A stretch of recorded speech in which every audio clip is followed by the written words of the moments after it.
discuss. So there's some room there for some work to be done, in my opinion. So I want to talk a little bit. I'm going to hand off here in just a couple of minutes, but I wanted to. I couldn't close out without a bit on the. And you've heard it constantly, and that's the Reading Recovery Program and the importance of it. And I've pulled together just even a half a dozen letters here from all different, from across Canada, from educators, from teachers, from parents, the importance of this program. And I've talked to some of the administrators. I've talked to my teachers in local schools, and they're optimistic with what's being said, that maybe the program that you're going to offer up will be as good. I've heard you quote the numbers in the 43% or 47%, whatever it is. You feel that that's where Reading Recovery has taken us. But one success is a success. One student is a success if they've gotten something from this program. Now, I also understand the need to reach as many as we can. That's important to me as well, and it would be to any parent who has a child who needs extra time, extra care, and whatever the program, call it what you want.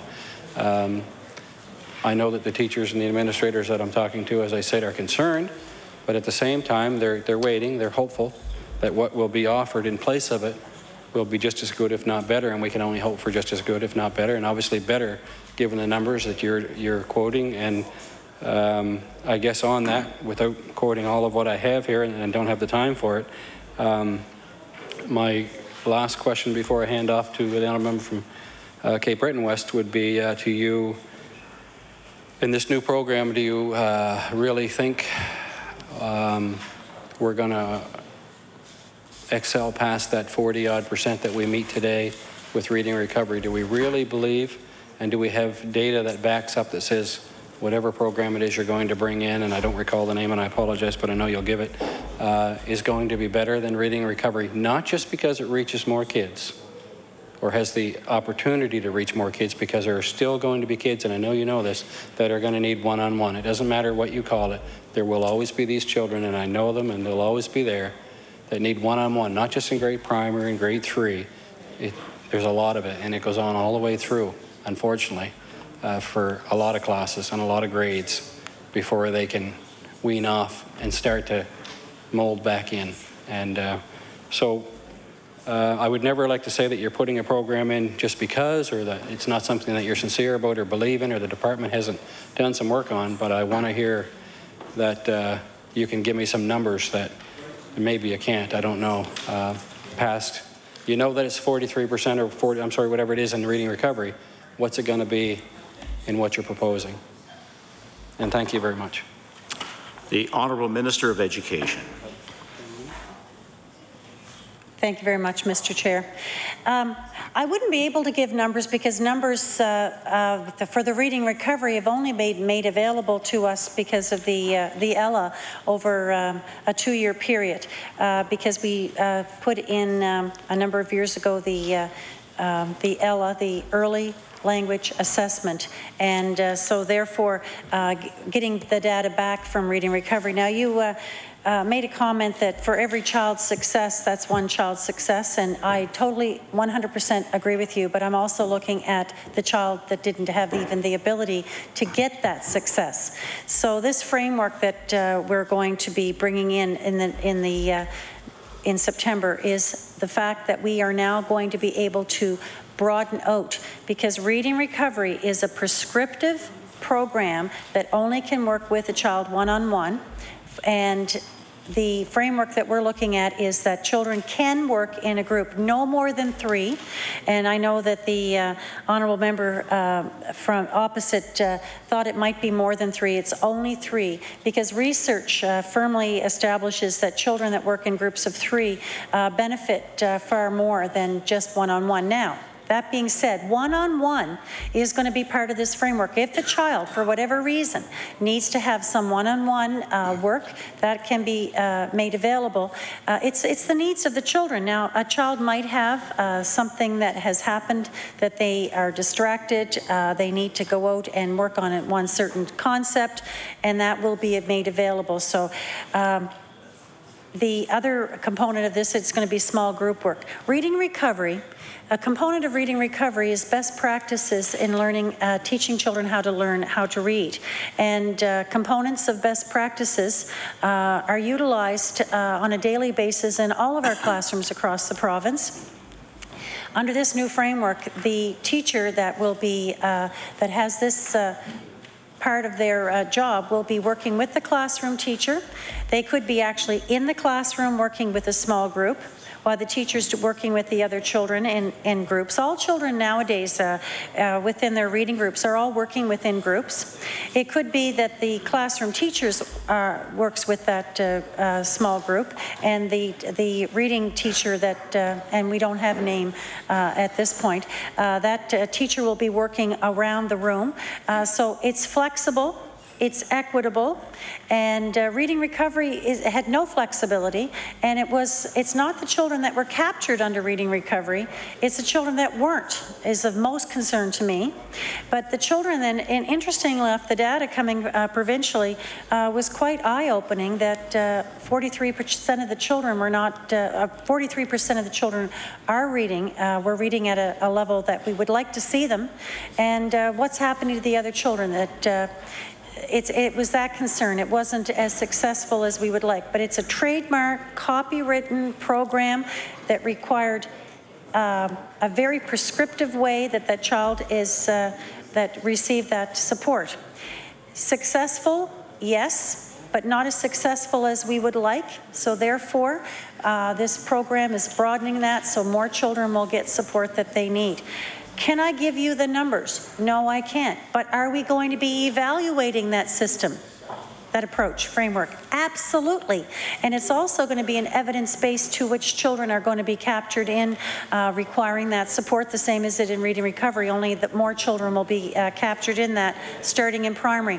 And we're going to have speech and language pathologists help us with assessments in the early years to make sure that children are in actual need of the academic support, because it might be that they need some other kinds of special education style of report.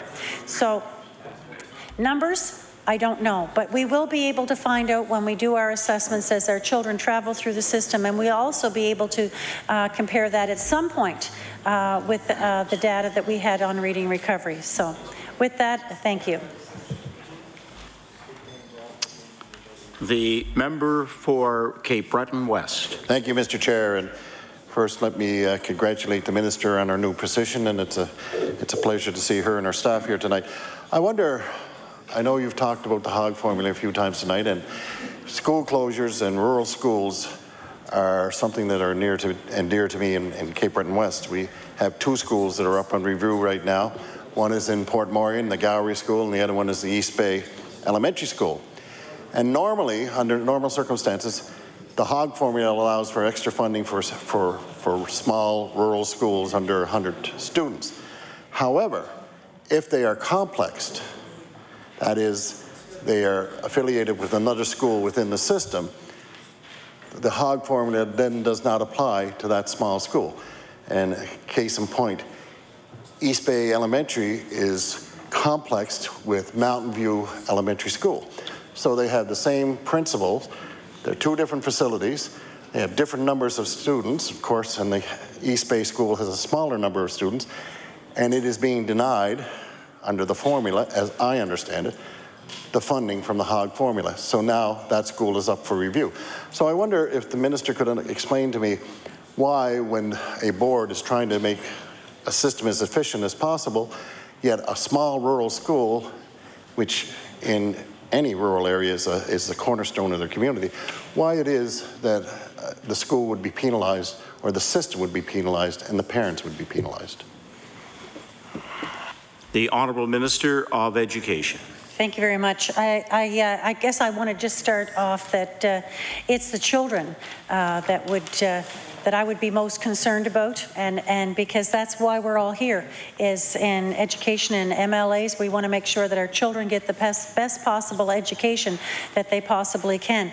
That a school is on the review list doesn't necessarily mean they're going to close, and that's where we need to have the input from the community. having a robust conversation and input from the community can make a decision that is going to best benefit the children. So no decision that any school board makes is going to be made that would penalize a student in our system. So now, you were talking about the HOG formula. And I want to say that the HOG formula is complex, and I think that's one of those outcomes maybe if we have in our math curriculum that children would actually go through and have a very deep understanding of, but they don't need to, because we do have the HOG formula is being reviewed this year. So small school funding is provided to help fund schools that cost more to operate than size at the present time. But in terms of the HOG formula, that is being reviewed. So that whole issue will be looked at as the review goes forward with the HOG formula. Thank you. The member for Cape Breton West. Thank you very much, Mr. Chair. And thank the Minister for her answer. But I guess there is nothing more certain than we are concerned about the elementary children and the type of education they get. And that's the very reason why an elementary rural school is so important to keep open. Because the first thing you're doing is you're causing small families to get on buses earlier. I live in an area where my children used to have to get on the bus at 25 minutes after 7 every morning to go off to grade primary or grade 12. It didn't make any difference. So when the HOG formula is not allowed for a school that's complex, we are actually making it harder on the child. And I heard the minister speak earlier about how important it is about the child's health and welfare, about them getting their proper nutrition. Any child that you get up very early in the morning, put on a bus very early all day, is traveling and comes home late at night, is really putting their health and some of their needs a question. And so what we need to do is make sure, or at least the parents that I represent and as a parent who lived in a rural area, I firmly believe that we need to do something to make sure these rural schools stay open. Now, some will say that small schools are not always efficient, but small schools have turned out some of the best leaders in our country. They've come from rural areas, and they get a very good education, because one of the things that happens in a small school, as the minister would know, is there's very little bullying, because everybody marries and takes care of the children that are there, and it doesn't matter to them if they're in grade primary or in grade 6.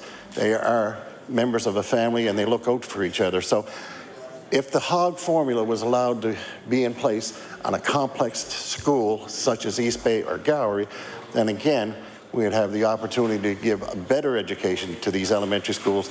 And the minister was correct when she said the most important thing is the education and the child and how he or she receives that.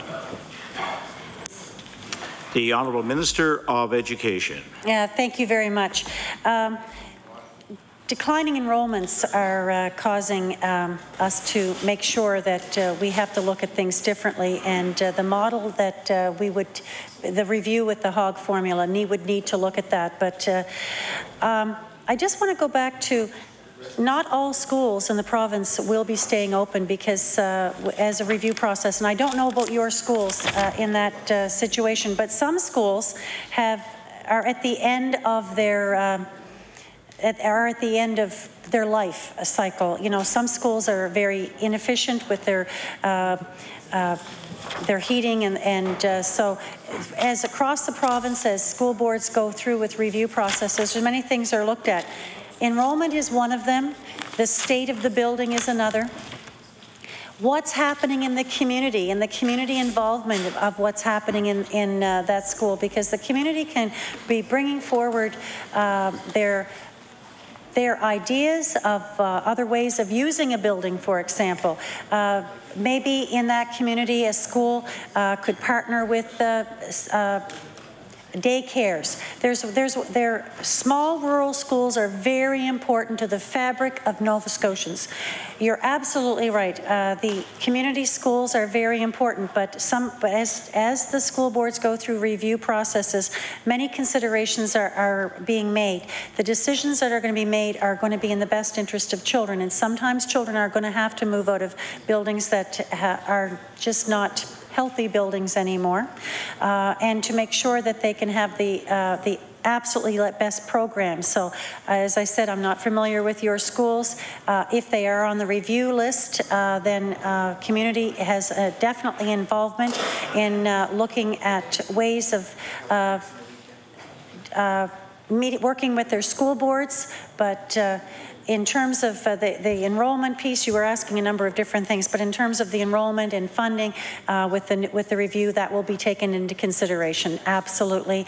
And I just want to stand here to say that, again, that our rural schools, our rural communities, and our schools are very valuable places for not only the children's learning, but also as community centers, and all of those are going to be taken as factors as if a school is on a review list. But in terms of the formula that we will be moving forward with, those all would be taken into consideration too. So I thank you for allowing me to answer that. Thank you.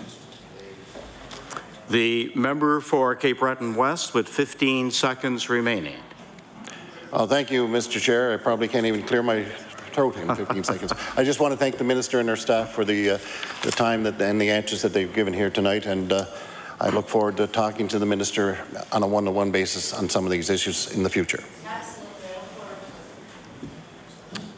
At this time, I offer the minister the opportunity to make some concluding remarks. And when the minister has finished, she can move her estimates. I recognize the Honourable Minister of Education. Thank you very much, Mr. Chair. And I just want to, before I close, I have a few things I would like to table. The Honourable Member opposite would like to have wanted to know the list of schools for options and opportunities, and that is being tabled. I have the information for Badek Academy and the Oxford Regional Education Centre and the River Hebert School are all being tabled. That was coming from Friday's dialogue that we had here. And I have a few closing remarks to make. And I would like to thank you, Mr. Chair. And first of all, I would like to thank the members for their questions and comments over the last 2 days. And I will ensure that any commitments for additional information will be provided as quickly as possible. And if any member is interested in any more information regarding any issue related to education, my office would be very happy to set up a meeting with me or with staff. And at this time, I would like to thank very much Dr. Lowe and Mr. Dunn for helping me address the questions that have been put forward over the last 2 days. And I also want to thank the staff that's been sitting here and observing this, and I want to thank them for their support and helping me prepare for the estimate debate. And I also want to say before I close that, you know, I'm very proud to be a Nova Scotian and have stand as the Minister of Education with the education system that we have in place. It's a world-class system, and I think as Nova Scotians we need to be very proud of what we offer our students and families in the province. And we have dedicated, wonderful people working in our education system, from the janitor in the building to ensure that the school is clean and safe for the children to arrive, to the bus drivers who get our children to school, to the educational assistants that support our students with special needs or supervision, and to the teachers that are there every day to engage our students and to teach them to the very, very best of their ability, and to the administrators that oversee the work that's being done in our schools, and for the people at the boards and also at our elected board for the work that they are doing to ensure that we have a top-notch system. So I just wanted to say that I wanted to thank everyone that's involved in educating our youth and our families for being partners. And I guess I'd like to stand here to thank the children that are in our school system. We have some young people that are giving me some feedback now, especially around the issue of cyberbullying. And you know that is an issue that children are concerned about, and they want to have their voice added and they want to offer their solutions. So on that, I would like to thank everyone here, and be it resolved that a sum not exceeding $1,135,237,000 be granted to the Lieutenant Governor to defray expenses in respect of the Department of Education pursuant to the estimate. And with that, thank you. Shall the resolution stand? Yes. The resolution is stood. At this time, we'll call for a short recess to allow for the next minister and her staff to come to the chamber.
Order, please. I now recognize the Government House Leader.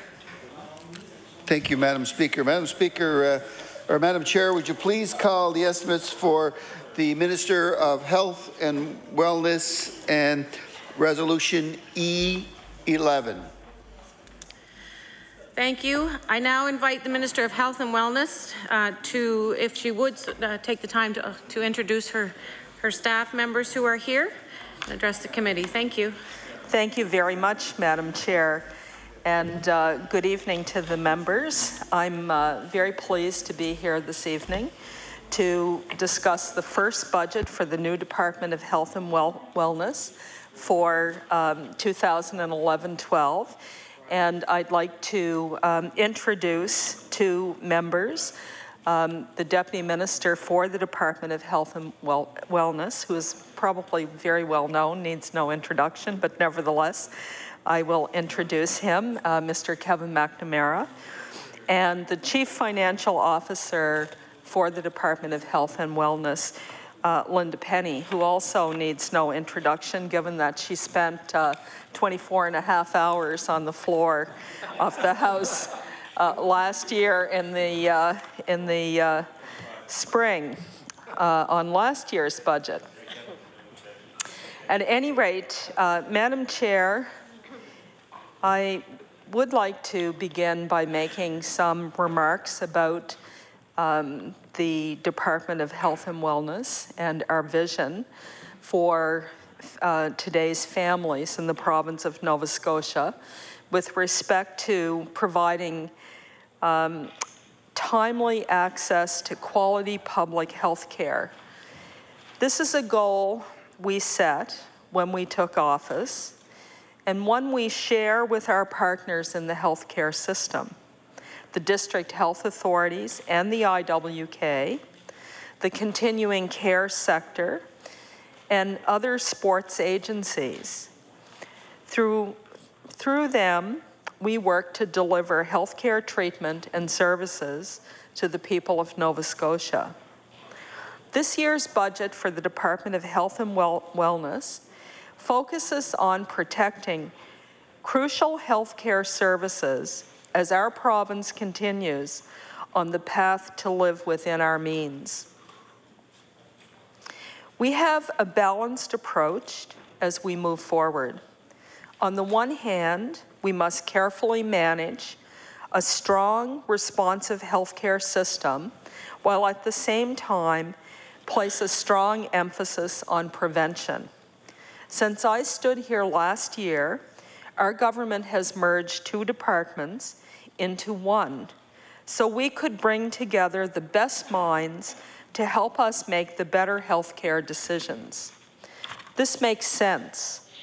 Our province has some of the highest rates in this country for conditions such as cardiovascular diseases, diabetes, and certain cancers. It benefits all of us to have the key planners in our health system working side by side. In 2011-12, this will enable us to develop strategies on how to combat childhood obesity and to prevent young Nova Scotians from smoking in order to give them the healthiest possible start in life. And we have invested $500,000, that's $500,000 in this budget toward combating chronic disease. I would like to take a few minutes to talk about the inroads we are making managing the costs of healthcare spending. This year, our government made a deliberate decision to reduce the rapid growth of healthcare costs, which in the past 10 years have doubled. Previous governments did not tackle the spending in the same way as our government. They passed budgets that led to a $1.4 billion deficit. Madam Chair, ironically, when I was first elected to this chamber in 1998, the health budget that year was $1.4 billion. Today, our combined health and wellness budget is at $3.768 billion. That's a 1.2% increase over last year, but one that is 5% smaller than previous years. When you stop and think about it, that's still a lot of money. But we have put a halt to the kind of unmanaged growth in order to protect healthcare services that Nova Scotians rely on and expect. We reached out to our partners in healthcare and they responded. I am so impressed that they too care enough about wanting to go on a different path, one that is more likely to lead us to a healthcare system that is sustainable. And I know it isn't easy for the 9 district health authorities and the IWK, whose operational budgets are frozen at last year's rates. And I know that our doctors across this province have put great thought into their decision to delay an agreed upon increase. But they did so because they want a province that is in more solid financial shape. They too want to help to ensure that our province lives within its means. And these 2 steps alone result in significant savings in this budget. For this year, we have $15.9 million less to pay physicians as a result of their decision. District health authorities are now managing their own budgets with the same amount of funding they received last year. This is challenging work, especially when we see our federal health partners pulling federal dollars away from healthcare services that they had traditionally helped the provinces with in cost-sharing agreements. For example, we are now funding the research into Fabry's diseases. When the federal government has stopped because we want to ensure that Nova Scotians afflicted with this rare disease are not abandoned. We must continue funding research that will help further generations. And this year, we will invest $280,400 into that initiative. As well, the province of Nova Scotia has picked up the $1.3 million cost for the vaccination program for grade 7 students to prevent them from getting the human papilloma virus that leads to cervical cancer. And Madam Chair, let me reassure Nova Scotians, there is money for better health care in these budget documents. Finance Minister Steele said our plan to improve emergency care is a central theme of this budget. Better care sooner, the plan we shared with the public on December 7th, just 3 months ago, is a plan that is supported in this budget. I was very pleased last week to be in Parsbro with our Premier and Dr. John Ross, our emergency room advisor. This was a historic day as we announced our first collaborative emergency center. Dr. Ross provided our government with 26 recommendations last fall. And with this budget, we are moving on what he recommended. We are investing $800,000 for new paramedics and other healthcare professionals in our collaborative emergency centers so that Nova Scotians have peace of mind 24/7. A collaborative emergency center brings together emergency departments and local family practices, working as a team to provide health care to Nova Scotians. A collaborative emergency center will be the first point of contact for patients. A person will go through one door, receive an assessment, and be directed to the correct healthcare professional. Specifically, a collaborative emergency center will provide access to primary care by a team of professionals, including doctors and nurse practitioners, for extended hours, 7 days per week. Same day or next day access to appointments as needed. Advanced access to care, which means that appointments will be left open each day for patients with more urgent needs. and 24/7 access to emergency care. Nighttime care will be provided by a paramedic or another health professional under the oversight of a physician. Specifically here in Parsboro, the CEC will operate as follows. From 8 a.m. to 8 p.m., a team of physicians and nurse practitioners will be available to see patients. They will be connected to professionals within the DHA, including dietitians, physiotherapists, social workers, pharmacists, respiratory therapists, and others as required. At night, between 8 p.m. and 8 a.m., a paramedic will be on site at the CEC. This paramedic will be working with the oversight of an EHS physician, and this physician will be available via telephone. There are many other initiatives I want to share with you from Better Care Sooner, our emergency care plan. The biggest impact we have had on ER wait times is at Capital Health District's Halifax Infirmary. Last fall, I visited the brand new Rapid Assessment Unit at our busiest ER in the province. This unit, as well as medicine beds that our government added, has helped more than 1,200 patients who have been diverted from the crowded ER to immediate assessment. We are also investing in other areas of the province through Better Care Sooner.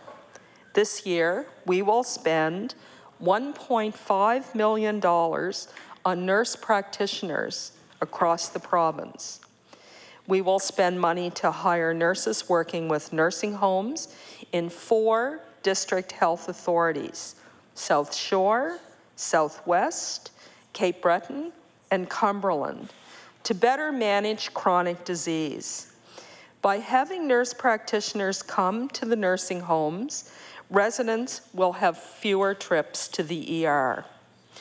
With this budget, we have also invested in paramedics to 15 nursing homes in Capital Health, where our highly trained paramedics are treating seniors in the place they live, rather than making the frail and elderly wait in ambulances at the ER. This budget also contains money for our world-leading paramedic service, Emergency Health Services. Our paramedics are second to none. The 2011-12 healthcare budget includes training of advanced care paramedics to give life-saving drugs to Nova Scotians having heart attacks before they arrive at the hospital.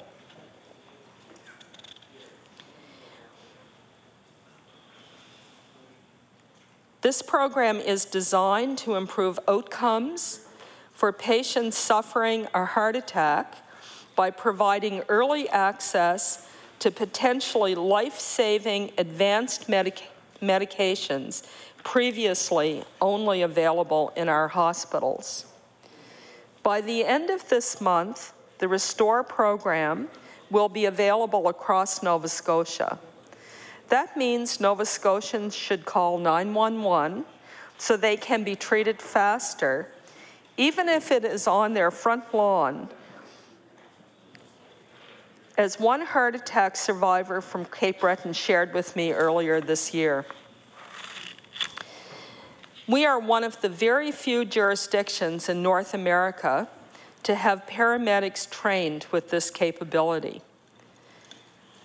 Madam Chair, we are also investing $466,600 to support the 811 Health Link line, which has been seen a marked growth of 30% since December, because so many Nova Scotians are learning that they can receive advice from a nurse, a registered nurse, on the phone 24 hours a day. Let me share with you a story I heard from a constituent who was ill and unsure about what to do. She called 811 and sought the advice of a nurse. The nurse determined it was best that an ambulance be sent to her home, where paramedics arrived and did an assessment. At the end of the day, the decision was made that my constituent should see her family practitioner the next day, and arrangements were made so this could occur. And she was able to avoid the long wait that would have occurred had she been taken to the emergency room, because the acuity of her situation was such that she was not an urgent or an emergency patient. She was made comfortable by the paramedics before they left, and she and her family were very pleased with the service that they received all the way along the line, both through 811 and through 911. I have another story of a busy mom who wasn't sure if she should go to the ER. And she called 811 after hearing radio ads played during the winter. The nurse on the line asked her how much pain she was in, and upon hearing that it was severe, she recommended she go to the ER. This turned out to be life-saving advice because the woman had meningitis. I am sure some of you have spoken to young mothers who awake at night with a new baby and are unsure what to do.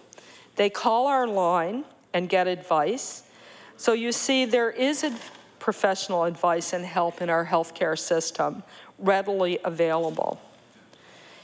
Madam Chair, we have also dedicated $3 million of additional resources through the Emergency Department Protection Fund to ensure we will have the needed investment to address this important work.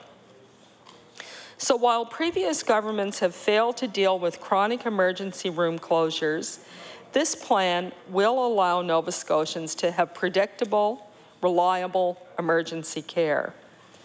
This budget also allows us to address the long waits in our emergency rooms in and around the metro area. One of our major investments of $2.2 million will be to extend the hours of the Cobequid Health Centre, which is serving a growing suburban population and reducing pressure on the province's largest emergency room. Nova Scotia is now the first province in Canada to develop ER standards, and we will work with our district health authorities to meet those in the years ahead. Standards and quality patient care remain very important to me and my department. Our department is striving to make improvements in quality and patient safety. I am pleased to inform the members that as part of our commitment to patient safety, we have established a Quality and Patient Safety Advisory Committee chaired by physician Dr. Pat Kawascari, a national expert in patient safety. That committee will ensure that all existing national and provincial reports on patient safety will be carefully reviewed and acted on as required. The Department of Health and Wellness has further supported government's commitment to quality and patient safety by expanding the capacity of its Quality and Patient Safety Division.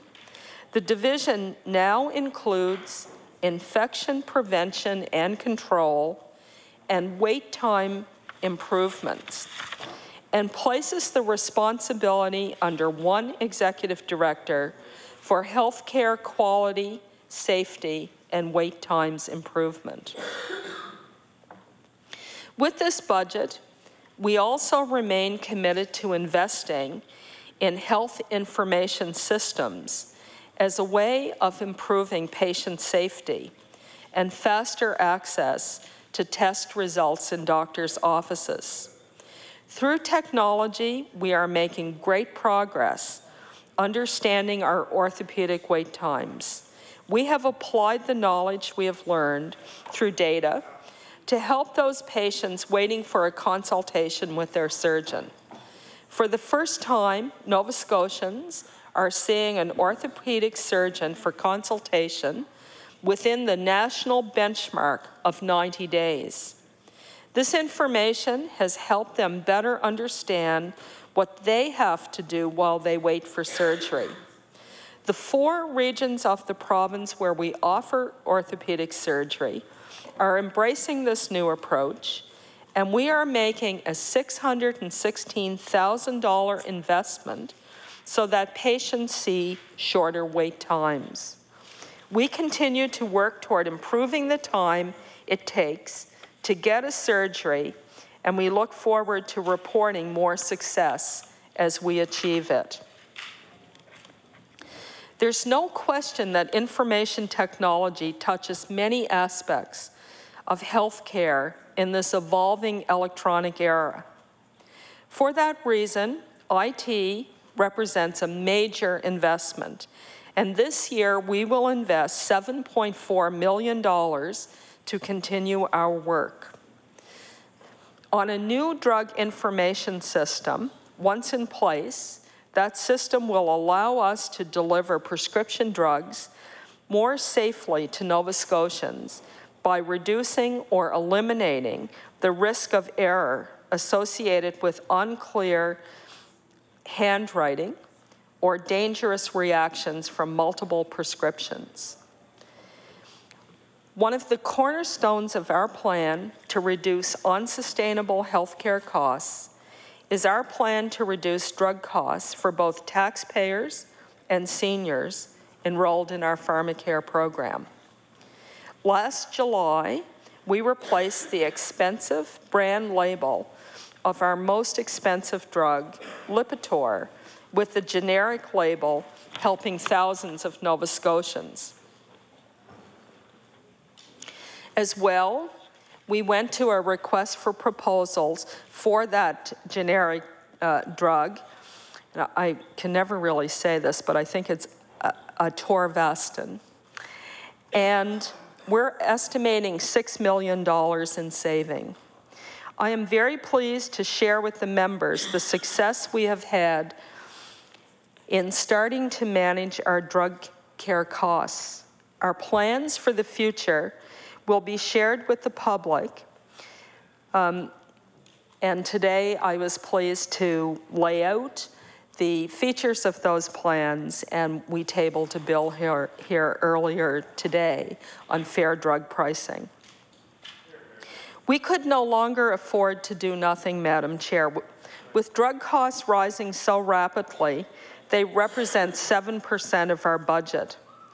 Only through reform will we continue to manage costs and be able to add new drugs, as we did in this budget, to pay for drugs like Lucentis and hold the line on pharmacare premiums, as we have been able to do.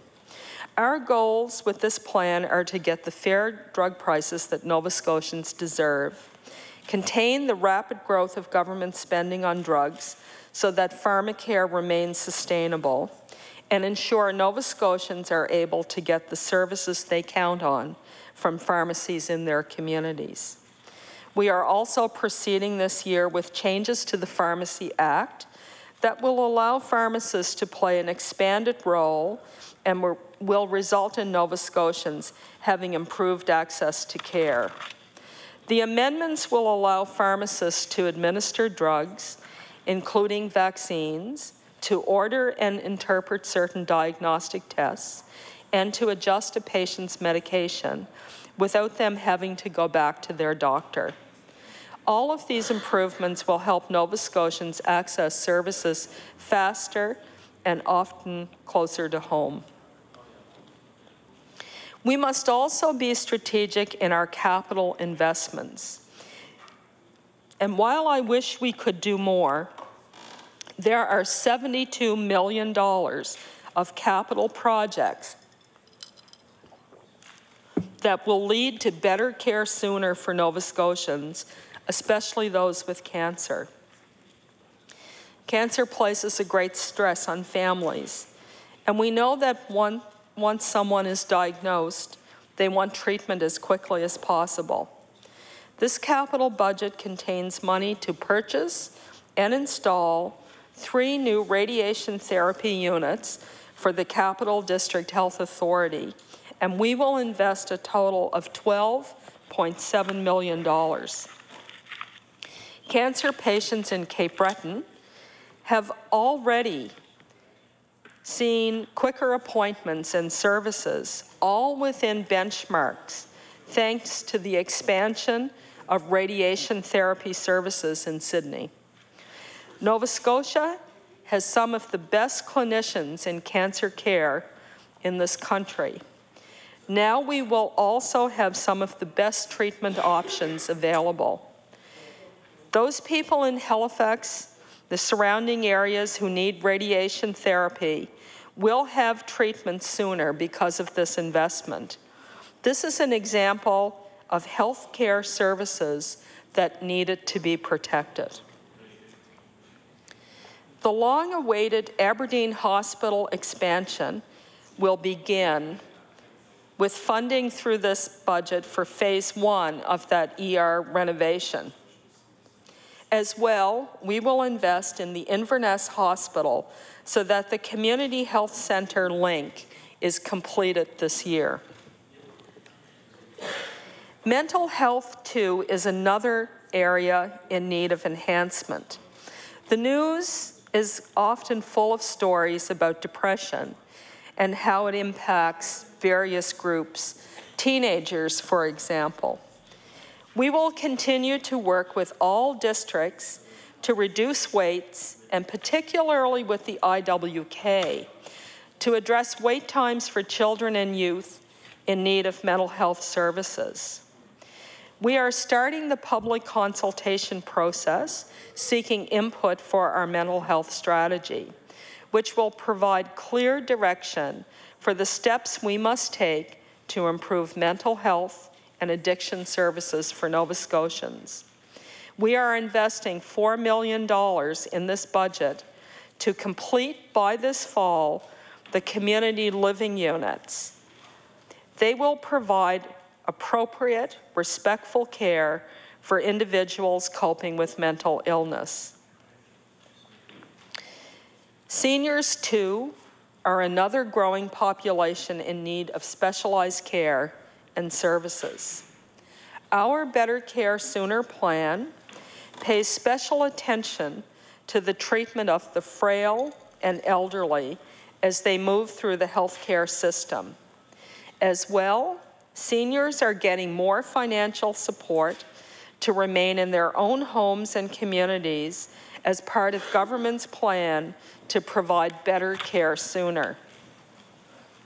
We have added $1.85 million to expand the caregiver benefit so that another 400 people can qualify by redefining the criteria. Low-income seniors who live alone and who receive publicly funded home care services are also encouraged to apply for the new Personal Alert Assistance Program. It provides up to $480 per year to eligible seniors to purchase a personal alert assistance service. And last month, we also launched the supportive care program for those people with cognitive impairment. Those who qualify can receive $500 per month for home support services such as snow removal, personal care, and respite care. That program began this week and will support 230 clients a year. These are part of our efforts to make life better for Nova Scotian seniors. We will also support the continued development of new long-term care beds to give seniors more options closer to home when home is no longer an option.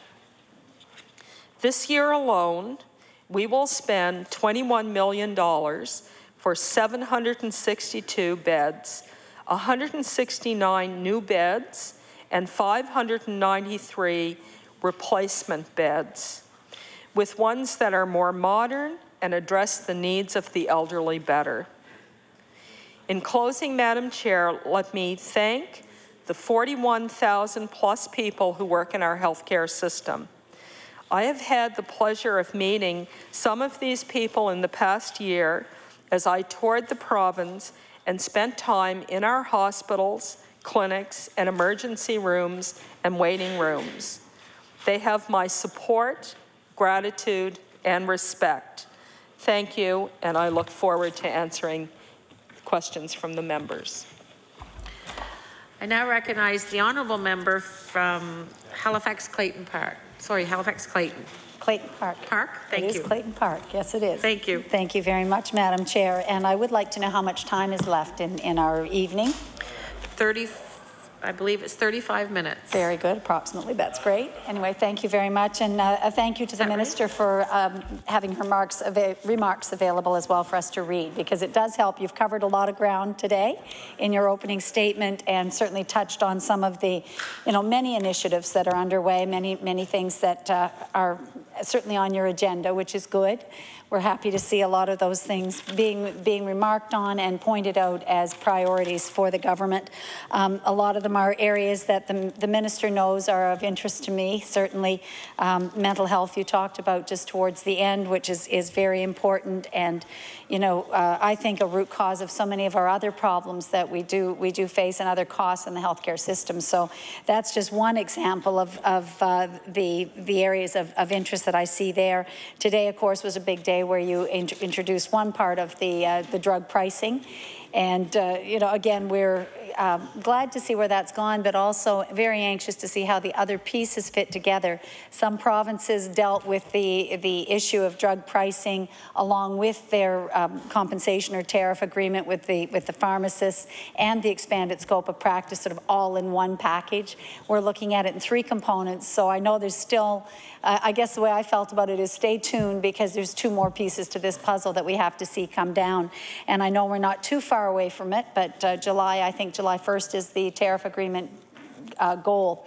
But there's certainly a lot of areas that we do want to explore with you, and I know the other members of my caucus and I'm sure of the third party will want to ask some questions too. And we don't have a lot of time tonight, and I think everybody's a little tired on Monday night. So I have some questions related to the estimates particularly.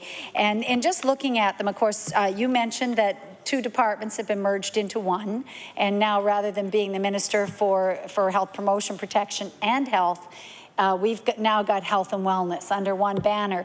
And, that can be good or bad. I know when we first set up a separate department, it was very much so that the whole idea of wellness, fitness, healthy lifestyles, prevention of disease could be highlighted and could have that focus. That, the fear is that within a budget of 3.7, almost 3.8 billion, isn't it, this year, that it just might be so overshadowed that it'll be lost. And I'm hoping that the Minister was cognizant of that and thinking of that as you set up the merging of the 2 departments, and just look at how you can keep the focus on trying to prevent disease, because ultimately that's what we need to do if we're going to rein in this budget. And I know the Minister mentioned the huge cost that we have here with chronic disease and with some of the some of the worst population statistics in the country. I think it's the highest level of cancer. We have the 2nd highest death rate from cancer. We have, high cardiovascular disease incidence. We have a lot of very unfortunate statistics. I think we have the 2nd highest level for childhood asthma. I mean, it goes on. And I think that we need to keep our eye on the ball when it comes to the prevention of disease. And I know that one of our leaders, Danny Graham, the member for Citadel at the time, had spoken a lot and initially, I think, helped to push the Conservative government to even open the original office. So, you know, I do accept that there can be savings by coming together and having all the, I think what I heard the minister say, it's the first time I've really seen the rationale, is having all the experts under one roof working together to try and take your I guess the doctors and the others that are working on illness, focusing everybody together to try and bring our best minds to the case of how do we improve our population health, how do we look after Nova Scotians. So, you know, those are important things, but I was referring to the estimates, and the trouble we have now is how do we measure the estimates when we have, you know, last year's budget doesn't compare directly to this year's budget because we have different items that have now been merged together, and the budget of health promotion and protection has been blended into this year's budget before us. So some of my questions are going to be, I think, somewhat simple perhaps, but it will be to try and identify where we were looking for line items and trying to identify where they didn't appear last year, you know, where have they gone up or down and that sort of thing, because it is a different looking document than last year. So as I say, I think that's a good place to start where we're kind of just getting some background on that. I'm starting right off on 14.2, which is the executive administration and the programs right there at the top of 14.2. And what I saw, there was one question I actually had for a number of them. The estimate for last year on a number of these doesn't jive with what the estimate is for 2010-11.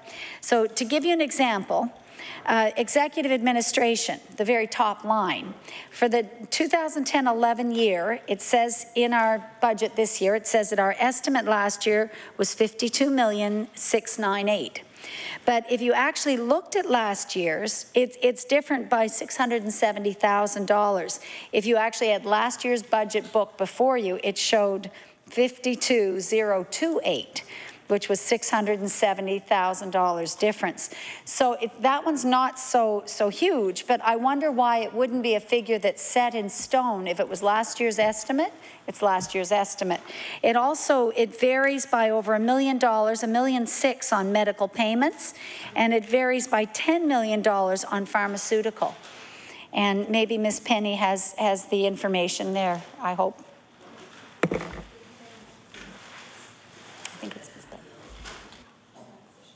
That is a question. Yeah, there's the three items and the estimate. You understood it, I'm sure. So that's good. That is my question, and I think they're looking.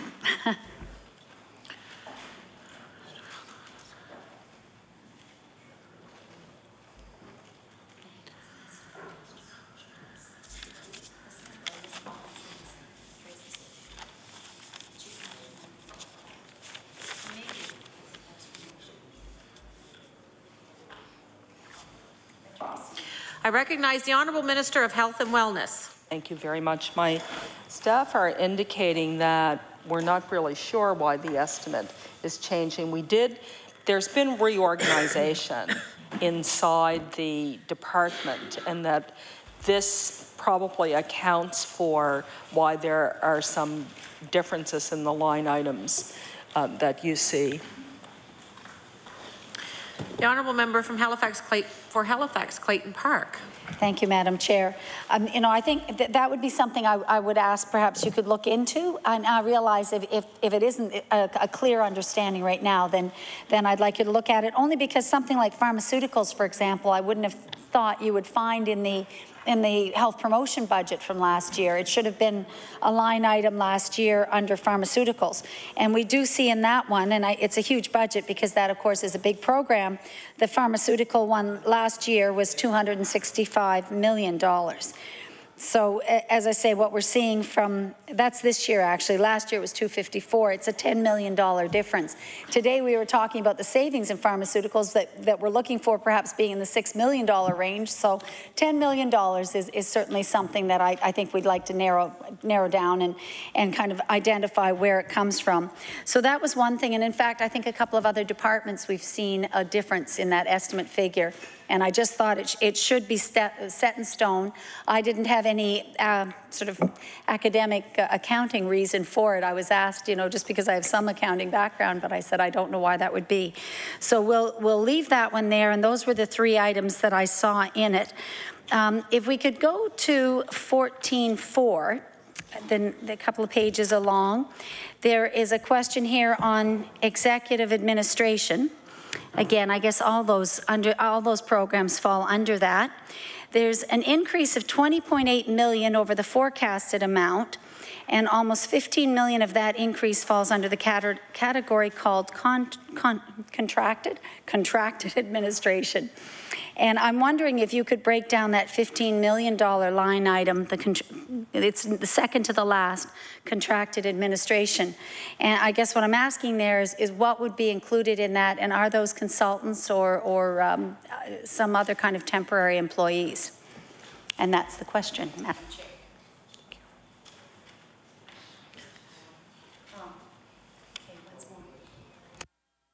The honourable member for Halifax Clayton Park. Thank you. It's on page 14.4 under Executive Administration, second from the bottom.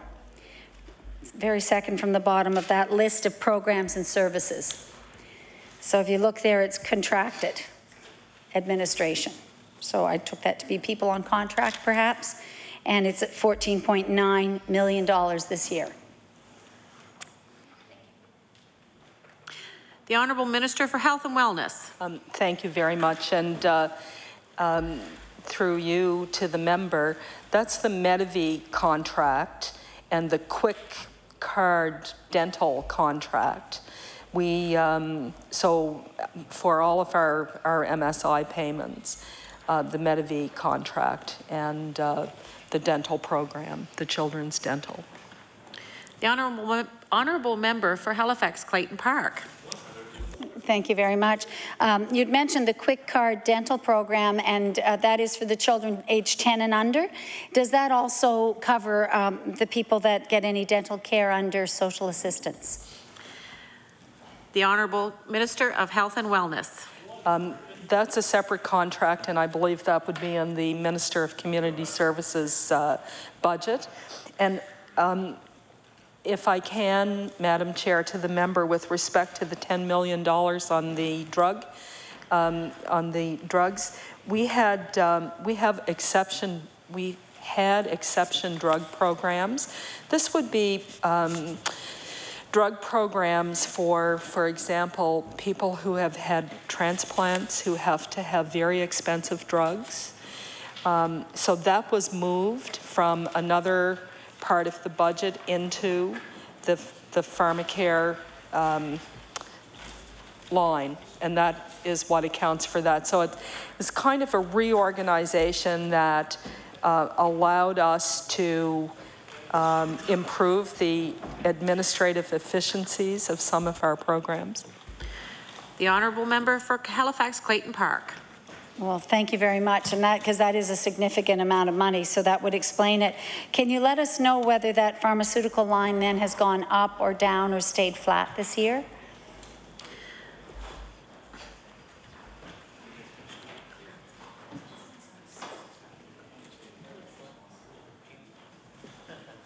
The Honourable Minister of Health and Wellness. Is the member wanting to know just the exception drugs or the pharmaceutical? The Honourable Member for Halifax Clayton Park. Again, I'd like to be able to compare that number, and since two items have been merged together, I'd like to know overall whether it's now, you may have redistributed them a bit between, but when they're together, are they more or less than last year, and how much more if that's the direction they're going? So, and again, it's just so I can compare apples and apples.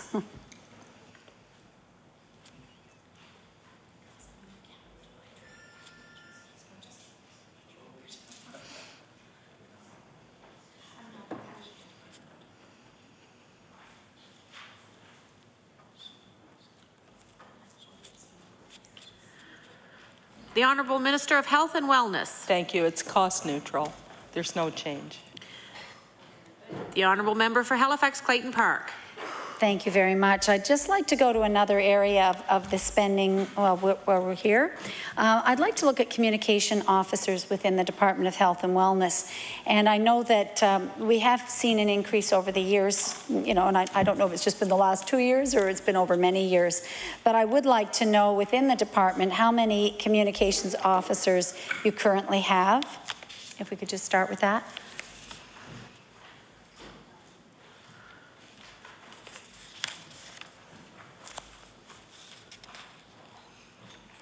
The Honourable Minister of Health and Wellness.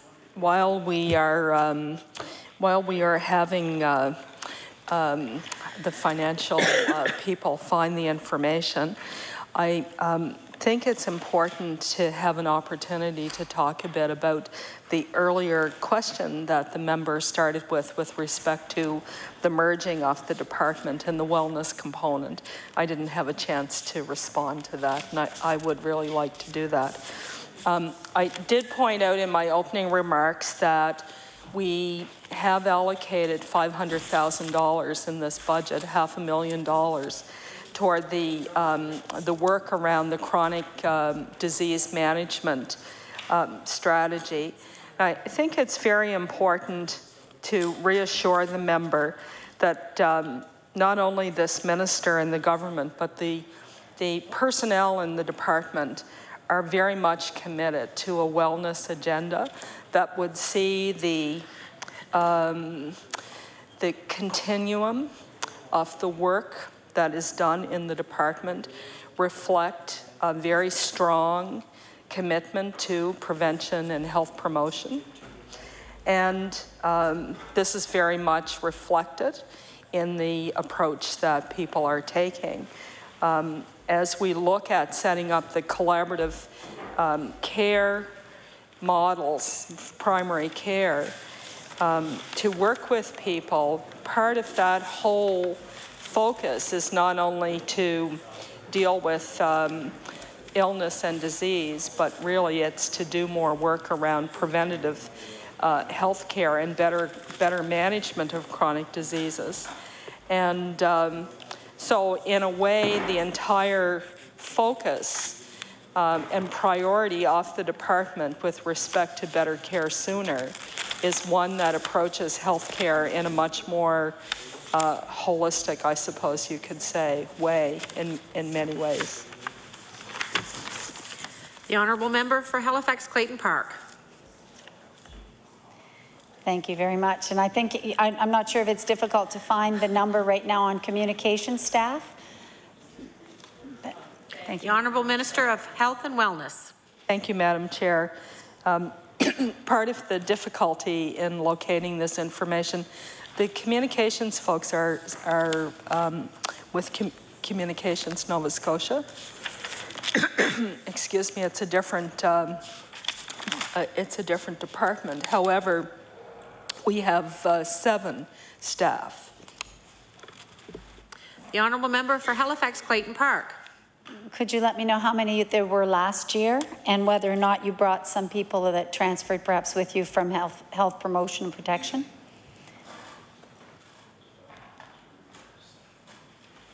The Honourable Minister for Health and Wellness. Thank you very much. The deputy tells me that when there were 2 departments, when I had health promotion and protection and health, there were 9 staff.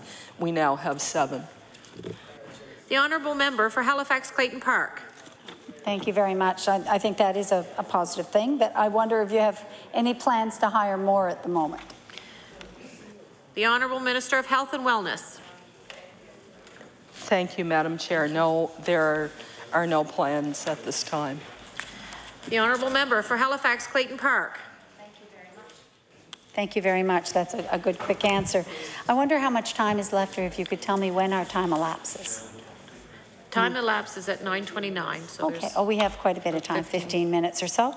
That's good. I was, you know, as we're talking about staff, I know I took one small component when we talked about the communication staff, and I don't want to suggest we don't need them, because one thing I have seen was, for example, with the H1N1 last year, there was a major campaign to educate and inform people right across the province about, you know, how to protect themselves and to orchestrate people going in for inoculations and what to do with your children and so on. And I realized there was a big campaign. We spoke a lot about reaching young people on the university campuses and young people that might not otherwise want to get an inoculation for the flu. So I know there are times when you do need to bring in, you know, expert people and be able to set up websites and do communications. So I realize it is not all political communication, but you know, it's an area that we're interested in at the same time, just to kind of monitor. But I do see a very important use often for for the people in communications. So I didn't want to suggest to the minister that I was not aware of some of the really important work that's done beyond political interests.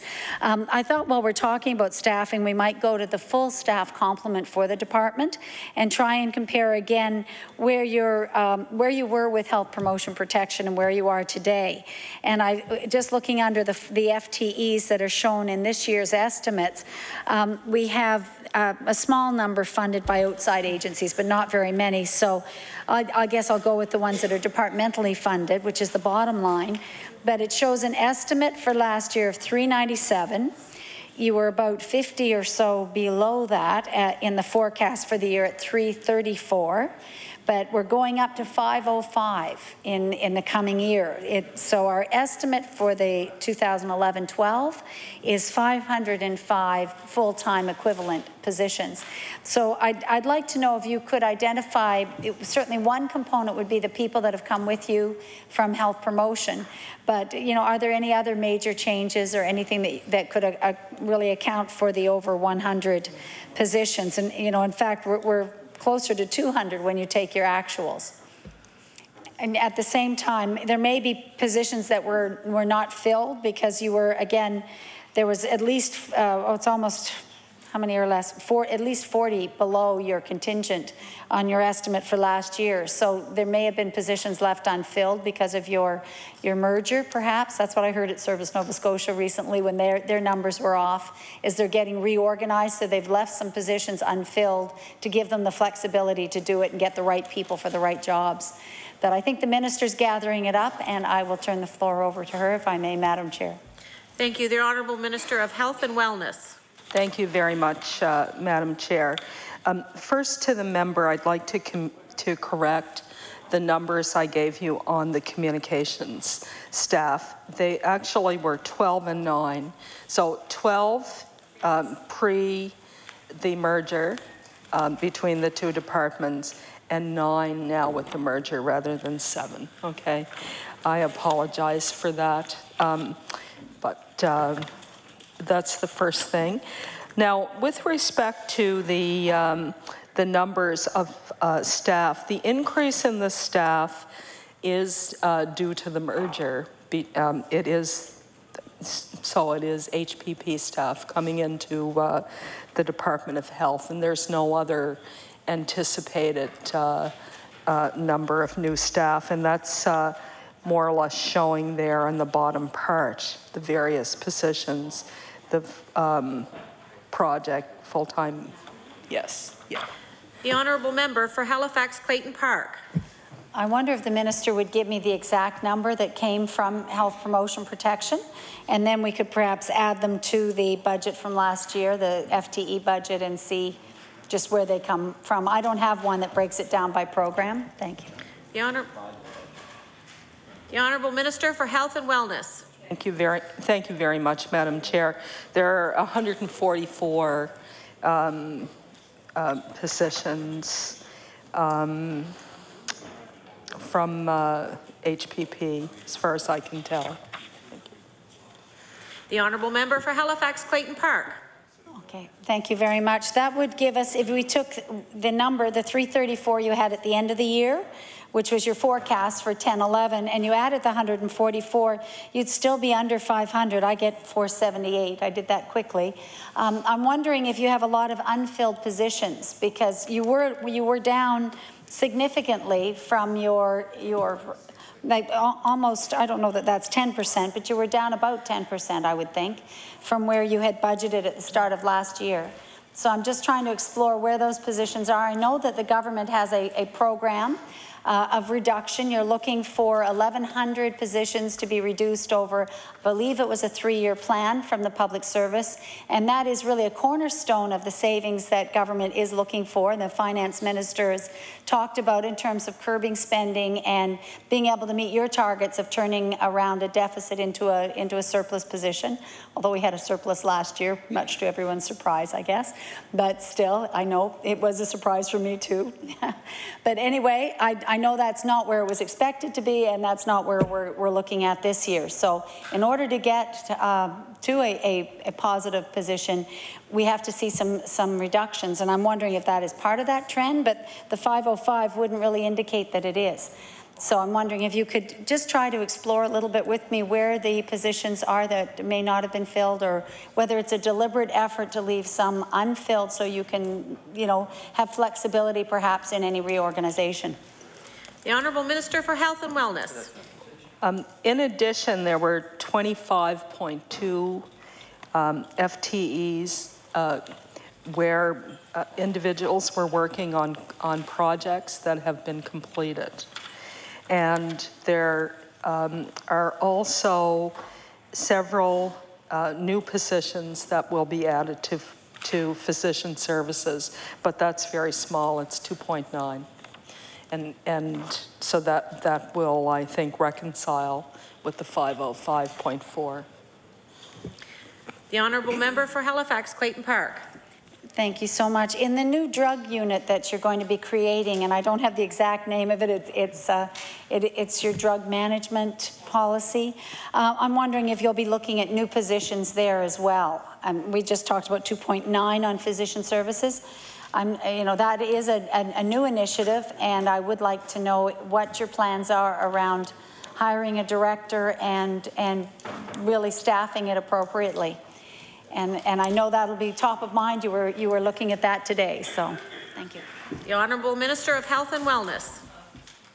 Thank you very much, Madam Chair, and I want to thank the honourable member. I am very much looking forward to being able to announce further developments around the drug management policy unit. I think this is a very exciting opportunity for the province of Nova Scotia to do some of the other pieces that we talked about around our plan for better utilization of drugs in the province and to manage and control spending, but more importantly, I think, to get better health care to people in the province. And earlier today, I indicated that the drug management policy unit, when it is set up, it will have an additional 2 full-time equivalent positions assigned to it. However, the resources for those positions are not new appropriations in this budget, but are being found through internal resources. The Honourable Member for Halifax Clayton Park. All right. Well, thank you very much. I think that is pretty good. On the 25 positions that were projects that were completed, would that mean that those people were contract employees and that they could, again, the department had the flexibility to allow those positions to expire and you didn't have an obligation to continue them? The Honourable Minister of Health and Wellness.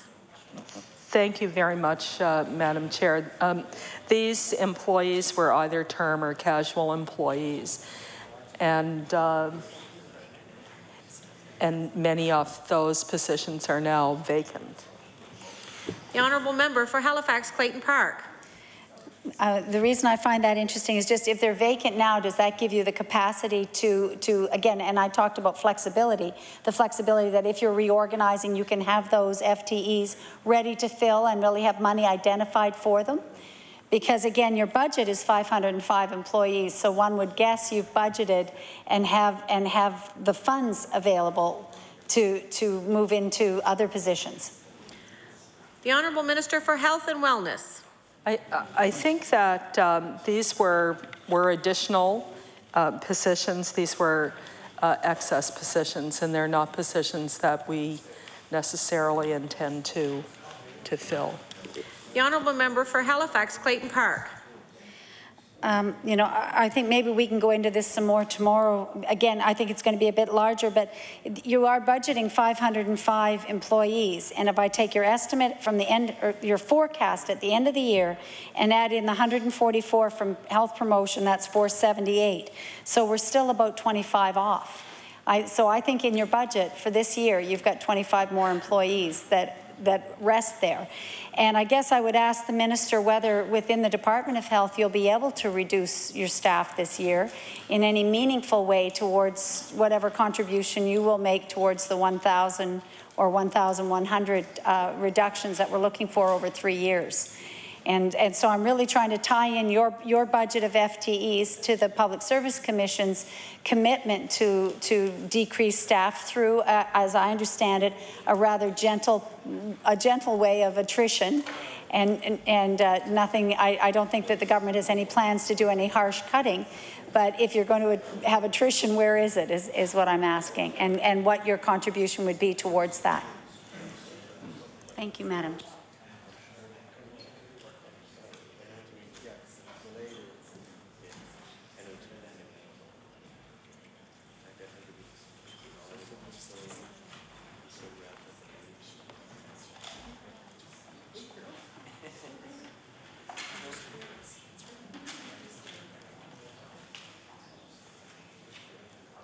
The Honourable Minister of Health and Wellness. Thank you very much. I think in addition, there are an additional 20.8 FTEs showing up that are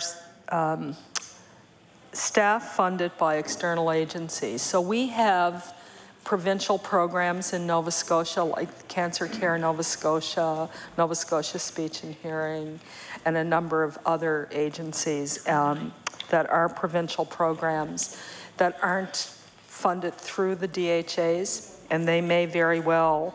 We think that's what is contributing to those additional numbers that you're seeing there. The Honourable Member for Halifax Clayton Park. The numbers I am looking at, Madam Chair, are the ones that are departmentally funded staff. The bottom line, if we went to the totally funded staff, including the ones that are from external agencies, the total for the year would be 526 instead of 505. So I think there is another, perhaps, you know, that may be a component of it, but I just am suggesting that there's something more in there, and not that I think there's any conspiracy in it. I just want to understand that number, that's all. But, you know, again, our time is a little bit short today, so that may be something I can come back to, which would allow staff to have a look at it tomorrow and just, you know, get a better sense about what you'd like to do with that in particular. If that sounds reasonable, I think we might go with that. And I'm going to go back to page 14.4, which has a list of various programs again, and there are a number there that come from the health promotion and protection. We can tell that because last year they don't have a figure beside them. They have an A. I'm not sure what that stands for exactly, but they weren't part of your department, so I guess they don't appear there. And the lines I'm looking at are Public Health Office, Physical Activity, Sport and Recreation, and Addictions, Problem Gambling and Drinking. 3 lines in a row. One of my questions would be the Public Health Office. We couldn't find something comparable when we looked at the health promotion and protection budget from the year before. So I'd like to know what was assigned to that last year, or what line item it might have been in, just so that, again, we can do a proper comparison year over year to know what that is. It's a $9.6 million item, and just identified as Public Health Office. So perhaps we could start with that. Thank you, Madam Chair.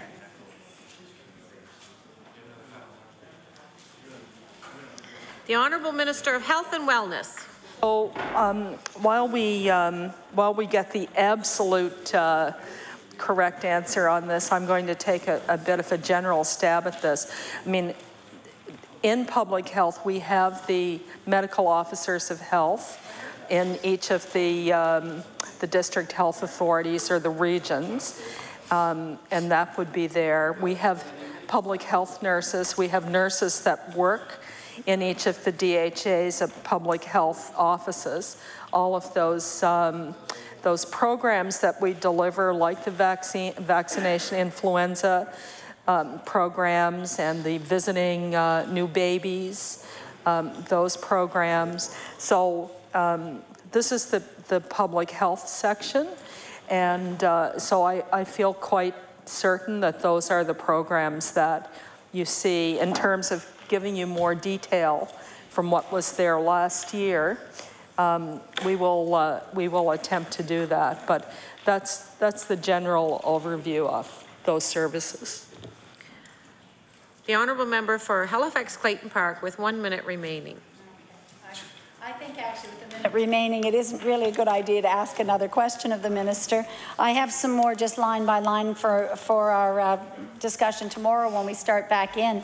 I certainly wanted again to thank the minister for the comments that she made outlining some of the initiatives that are there, and I do want to talk more tomorrow, particularly on mental health and your strategy around that. And I'd like to know, in looking at that, about who's been consulted in the medical area and whether we're making use of a lot of the experts that we do have here in our province. There are some actually, you know, nationally renowned researchers in that area. And in the obesity strategy as well that's coming up, I'll just mention that Mount St. Vincent University, at my, which is in my riding, has a number of researchers in their nutrition department that are specifically doing research on childhood obesity. And I had a chance to visit their lab where they have healthy children, not large children or obese children, but healthy children come in and do studies where they are... Order. Oh. The time allotted for the consideration of supply today has elapsed. I recognize the Honourable Government House Leader. Thank you.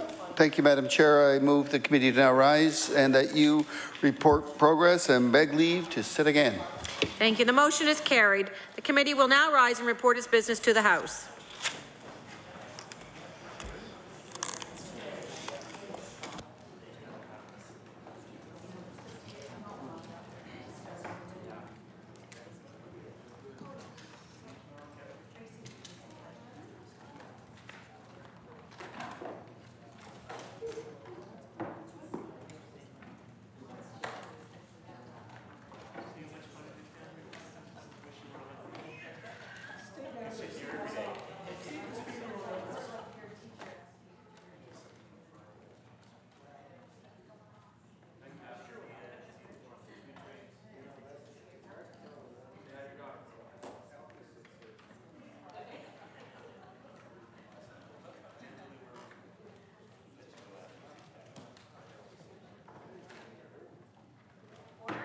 Sorry.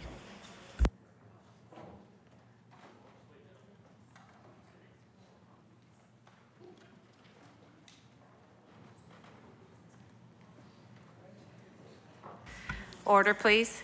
The Chair of the Committee of the Whole House on Supply reports that the Committee of the Whole on Supply has met and made progress and begs leave to sit again. Thank you. I now recognize the Government House Leader. Madam Chair, could you please call estimates Committee of the Whole House on reply? I believe it was adjourned by the member of Kings West. Thank you. I now call resolution number, sorry? What's the, thank you, resolution number 4. I recognize the honourable member for Kings West. Thank you, Madam Chair. And although the hour is getting late, this is a very, very important part of the function of the House to give reply to the budget. And one of the fortunate aspects is that we also get to question the Minister of Finance during estimates on more of the detail line for line in the budget. I know the Minister enjoys that process. But anyway, one of the things that I alluded to in my early remarks on the budget, and that people maybe thought it was a little bit cute to say the budget is a work of fiction. Well, now that it's been out there in the public domain for a week, we're actually hearing from a number of people across the province, who in fact wonder how these numbers were generated when you're off by $750 million. I mean, that in itself on a $9 billion budget does beg indeed a lot of questions. And of course, just going back and taking a little bit of review for a moment, when we all know here in the province that when the NDP were campaigning, they promised everything to everyone. They made promises that they knew they couldn't keep. And as soon as they took power, they started backtracking. Their first year in power was nothing more than setting the stage so they could break all of those promises which they made in order to get elected. Balanced budgets, famous part of the campaign of 2009. There would be balanced budgets in the province. So they promised balanced budgets, and they delivered a budget with a deficit of $592 million and changed balanced budget law in order to make it possible. And of course, we all now have some insight as to why they would not include a sunset clause. Nova Scotians simply cannot rely on what the NDP will put in front of Nova Scotians. Obviously, they promised not to raise taxes. So now we're out with balanced budgets, but most Nova Scotians figured they would not be hit with additional taxes. So they hiked the HST by 2% last year. They waited until late on a Friday afternoon before the legislature resumed to hike 1,400 fees, in hopes that the media would be too busy with a federal vote of no confidence to pay much attention to what has become a tax grab. Not one minister on that side of the House can tell you how much it costs to deliver those services. And that's one of the areas that in the coming weeks we'll continue to drill down on. Not one. Fees are supposed to be on a cost recovery basis.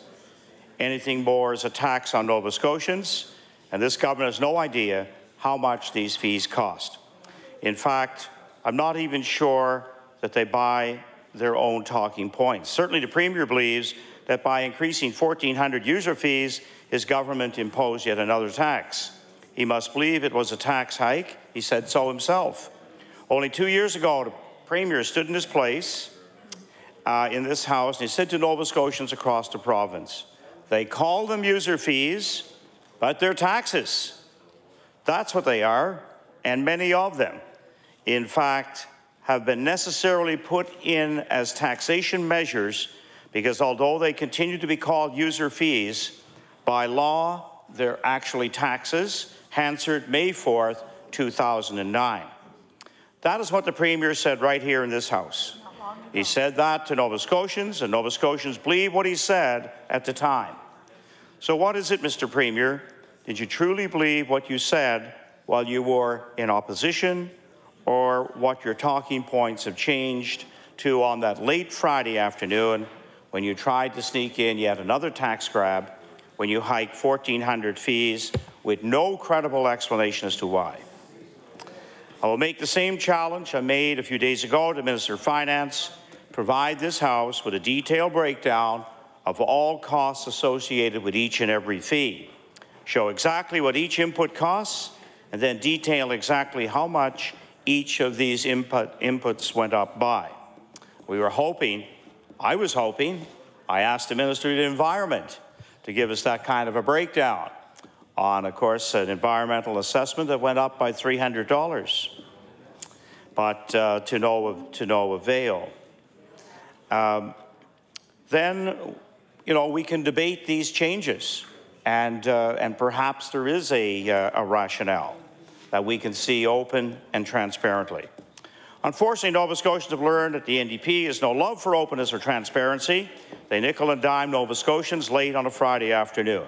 Nova Scotians simply cannot rely on what the NDP puts in front of them. Each year, the NDP government has reached into the pockets of Nova Scotians and taking out more and more of their income because they have broken a promise to index income tax brackets to inflation. This was a promise that was made 5 years ago, and it was supported by the same NDP members who are now in a position to do something about it, but refused to make those changes which they argued so fiercely for while in opposition. When it was in opposition, the now Finance Minister went to great lengths to argue for the indexation of personal income tax brackets, and he's now in a position to get rid of this stealth tax. He is now in a position where he can make good on his promise, but as Nova Scotians have learned, the NDP will say anything to grab power, but they are very different people once they are in a position to actually do something about it. It is worth taking a moment to hear what the Finance Minister said when he was critic. On April 28, 2005, the Finance Minister argued, "Let's make no mistake about it. This budget includes an increase in income tax. There is no inflation indexing of the tax brackets. So while inflation marches along, the tax brackets do not. Simply by virtue of inflation, more people move into a higher tax bracket. That is as much of a tax grab as if the Minister of Finance reached into your pocket or into your wallet or into your purse and took out the money. Let's make no mistake about it. This is a tax increase measure. The government's continuing refusal or inability to index tax brackets." And, you know, just maybe we'll get some movement on this at some point in time, because the minister would truly love to be able to index the tax brackets. The federal government in most provinces index income tax brackets. They do this because it protects the people of their province from losing more and more of their hard-earned money every year. Premier and the Finance Minister have been spinning the reality. Nova Scotia is one of 3 provinces left in the country which does not index income tax. The Premier and the Finance Minister have been intentionally misleading Nova Scotians when they say that there is tax relief in this budget. Let us be absolutely clear, there is no tax relief. Order. When the minister... I would remind the member that you would not be, it's not acceptable to infer that there was an intentional misleading of the House. I would ask the member to retract that statement.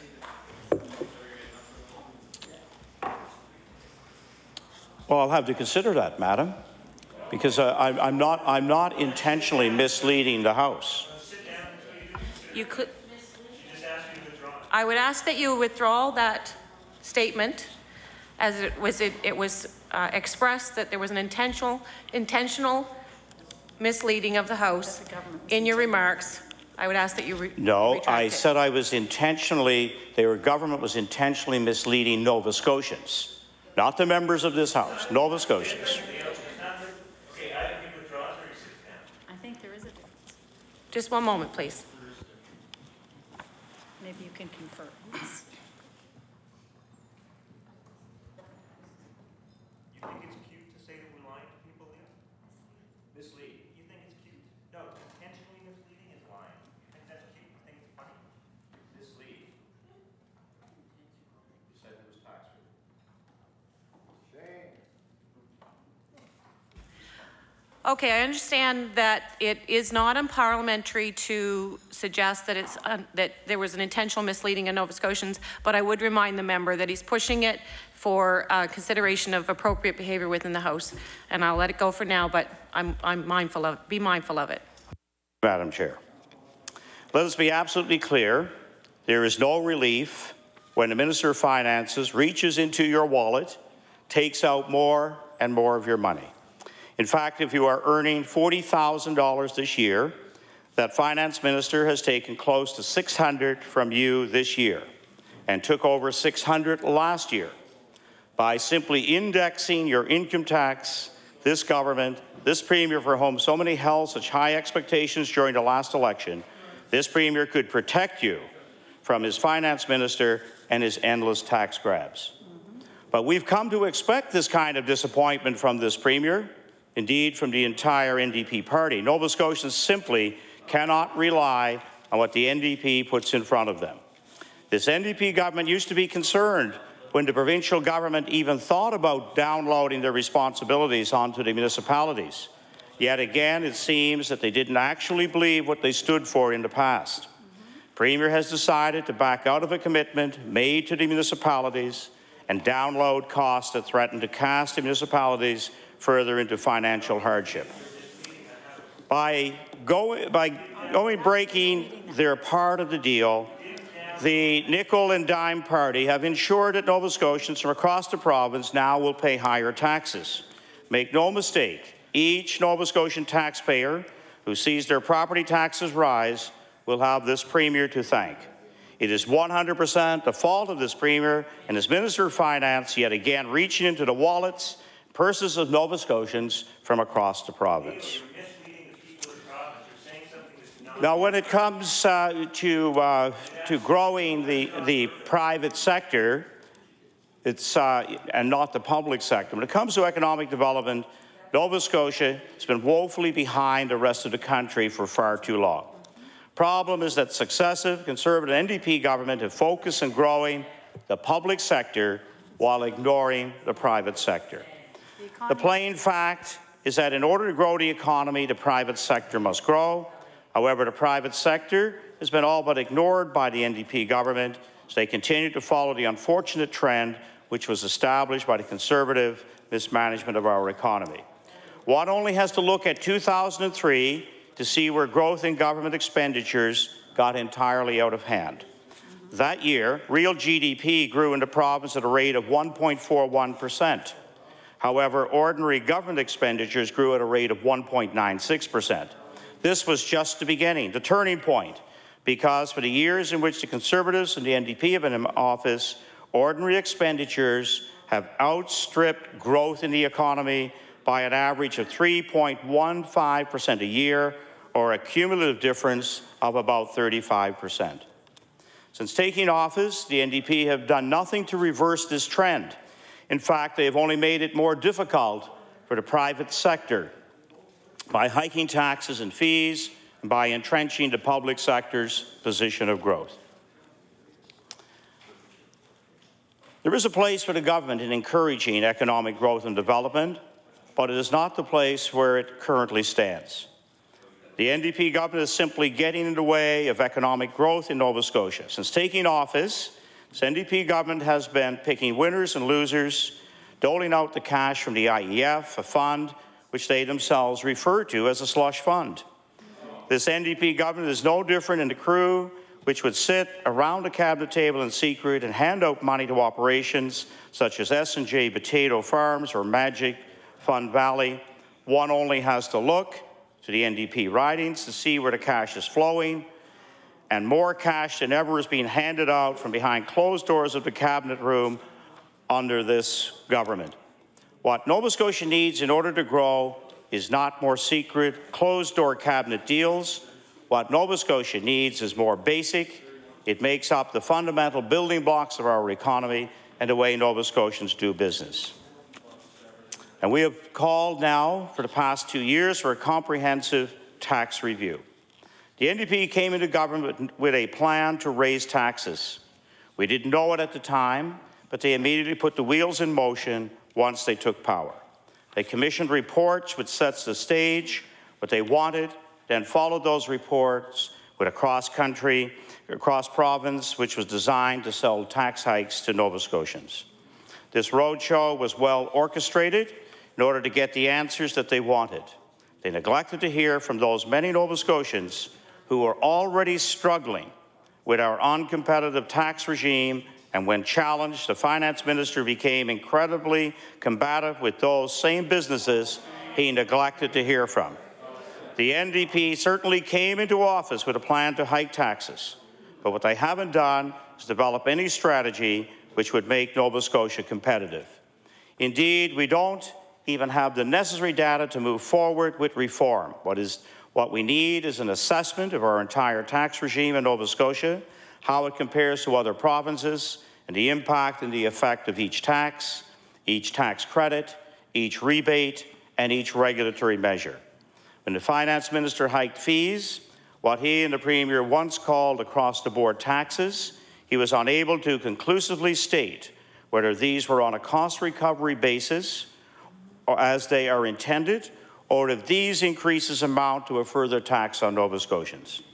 We do not know the cost of each input for these fees and what a reasonable fee would reflect cost recovery. While we do not know all that would be uncovered in a comprehensive tax review, we do know a few things. We know, for example, that Nova Scotia has some of the highest taxes in the country. We know that on almost every single measure of competitiveness, Nova Scotia ranks at or near the bottom of the list. Nova Scotians know that we have some of the highest personal income tax rates in Atlantic Canada. They shoulder this burden every year. Nova Scotians know that we have the highest gasoline taxes in the Maritimes, compounded by the HST hike. which adds a further tax on the already high wholesale selling price. They feel it each time they go to the pumps. Nova Scotia is the only province in Atlantic Canada which still collects a capital tax on large corporations, the highest land transfer taxes and probate taxes, and our small business tax rate is still too high. Finance Minister will be shaving another 0.5 percentage points off the small business tax. That means that we are now tied. We're now tied. We've made progress. We're now tied for one of the highest small business taxes in Canada. Our caucus will give credit where credit is due. This modest adjustment is a welcome addition to the budget. Small business should feel a modest level of relief from the many damaging tax and fees hikes we have seen from the NDP government over a short period of time. However, this decrease of only 0.5 percentage point simply does not go far enough. PEI and Manitoba have a small business tax of 1%, Saskatchewan stands at 2%, and New Brunswick has a target of 2.5%. But adjusting this tax rate is meaningless if businesses aren't making money, and they won't make money when they aren't competitive. With this budget, the NDP has reaffirmed that they have little confidence in Nova Scotians. Well, Mr. Speaker, now the reverse is happening as well. Nova Scotians are losing confidence in this government. It is the small and medium-sized businesses that make this province work. It is the jobs that Nova Scotians create, from Yarmouth to Glace Bay, from Tatamagouche to Sheet Harbour, and from New Germany to Inverness. It is the jobs that these Nova Scotians create for themselves and for the community. That is the backbone of our economy. When an entrepreneur assesses all the risks, still jumps into a business, they do so head first. But they are also investing in their communities and in the people who live and work in that community. They are creating jobs, but these are more than simple payrolls to them. They are often their neighbors and friends. There are many risks involved in being an entrepreneur. Many come with the territory of innovation and new ideas, but far too many of these risks have the government at their root cause. The government should be setting the stage for economic development and then getting out of the way. However, this government keeps getting in the way of economic development, making it riskier to do business in Nova Scotia, more attractive for entrepreneurs to take their innovations, their ideas, and their business to other provinces.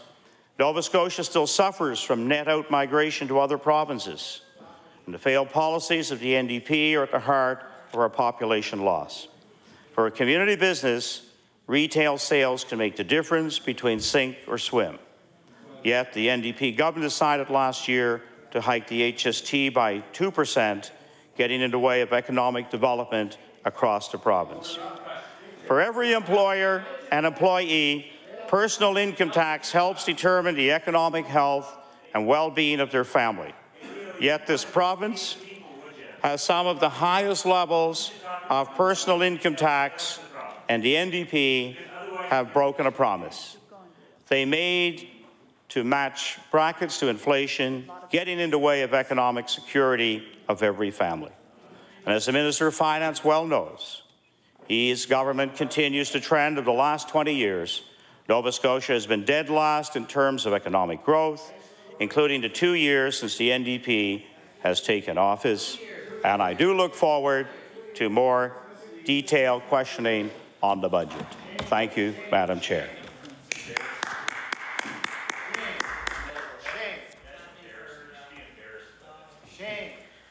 I now recognize the Honourable Government House Leader. Thank you, Madam Speaker. Seeing that there's no other speakers, did the previous speaker move adjournment, Mr. Speaker? Actually, no, thank you very much. If I...